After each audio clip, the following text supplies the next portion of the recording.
নমস্কার, আমি দিদির ইচ্ছে থেকে দিদি আবারও চলে এলাম নতুন একটা ভিডিও নিয়ে। আমাদের কলেজ মোড়ে কলেজের ঠিক অপোজিটে একটা নতুন দোকান খুলেছে, দ্য স্ন্যাক্স।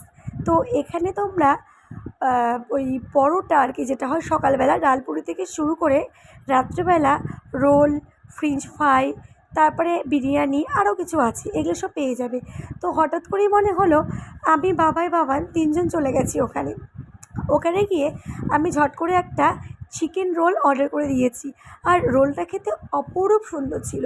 তোমরা কিন্তু অবশ্যই সময় পেলে এক পাক এখানে ঢু মেরে যেও। একদম ঠিক কলেজের, বালুরঘাট কলেজের উল্টো দিকেই দোকানটা। তো আমি রোল নিয়ে বসে পড়েছি, আর বাবান গেছিলো পড়তে। খানিকক্ষণের মধ্যে বাবানকে নিয়ে ওখানে চলে এলো, আর আমরা তিনজন মিলেই কিছু স্ন্যাক্স সন্ধেবেলা খেয়ে নিলাম। আমি নিয়েছিলাম রোল, চিকেন রোল, বাবান নিয়েছিল ফ্রেঞ্চ ফ্রাই, আর বাবা